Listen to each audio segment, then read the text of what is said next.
magluto tayo. Special chicken mami. So napaka the best ito pag kinakain kapag taglamig, tag-ulan. So okay na okay to. Kung paano ko ito ginawa, keep on watching at ituturo ko sa inyo. Tara!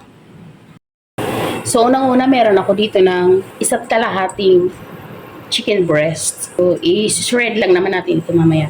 At meron din ako dito ng mga chicken bone. Isasabay ko na ito para sa ating sabaw.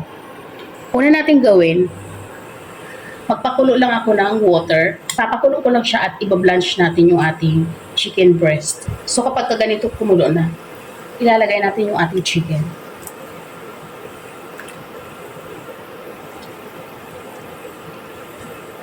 Ibablanch lang natin para matanggal yung lansa.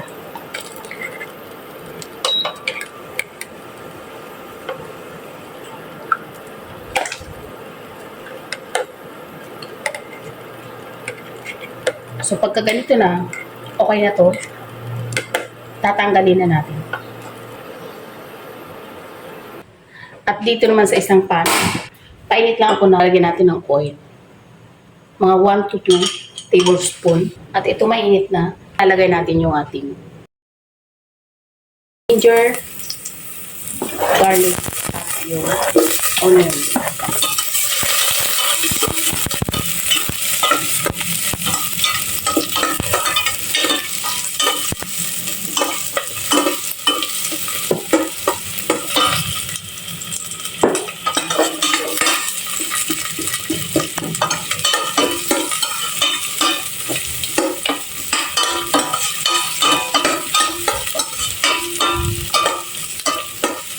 Ito lang natin ng salt, black pepper. So pagka ganito okay na to, ilalagay natin yung ating chicken breast. Pati yung mga buto-buto.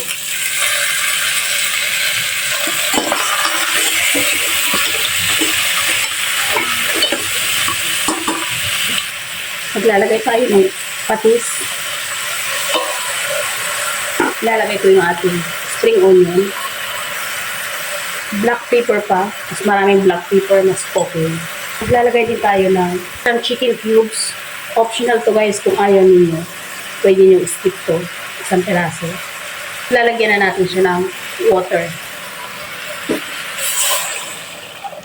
Dito na natin palalambutin yung ating chicken para bago mamaya isi-shred natin.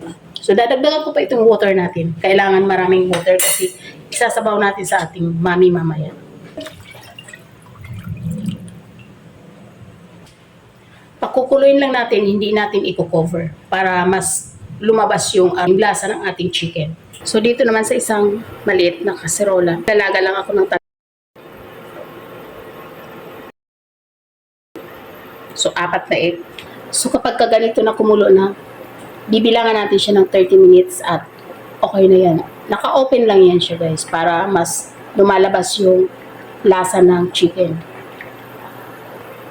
Para sa hard-boiled egg naman, 8 minutes lang yan, okay na yan.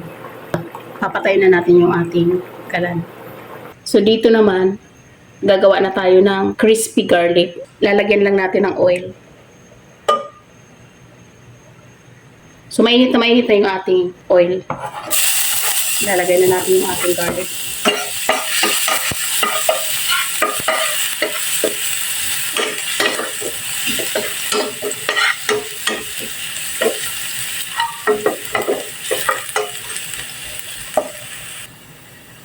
So pagka ganito, okay na to. I-set aside na natin. So dito nagpakulo na ako ng water para ibablanch natin yung ating noodles. So ito ilalagay na natin yung ating noodles. Ibablanch lang natin ito. Lutuin natin hanggang maluto yung noodles. So pagka ganito okay na to. Parang nagbuhagag na siya, nagiwa-hiwalay na sa kanyang bawat isa. At dito naman sa ating chicken, okay na to. Tatanggalin na natin after 30 minutes.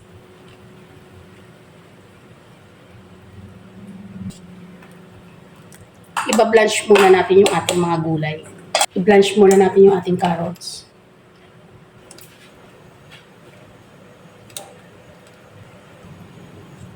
So pagka ganito, okay na to. Tatanggalin na natin. At yung ating cabbage. So mas mabilis lang yung repolyo. So dito natin ginagawa to para makuha pa ng lasa ng ating mga gulay. Pagka ganito, okay na to.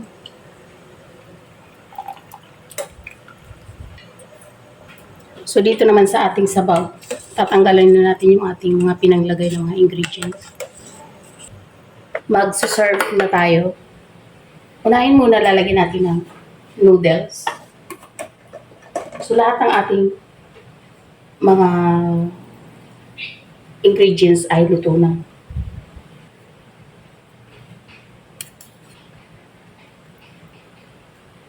Pwerta natin ng chicken sa gilid. Ito yung ating chicken breast. At ng ating carrots. Ating gulay.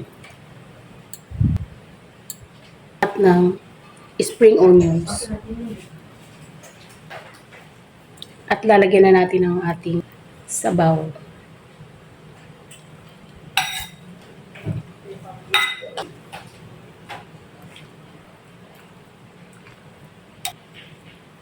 Lagyan na natin ang hard-boiled egg.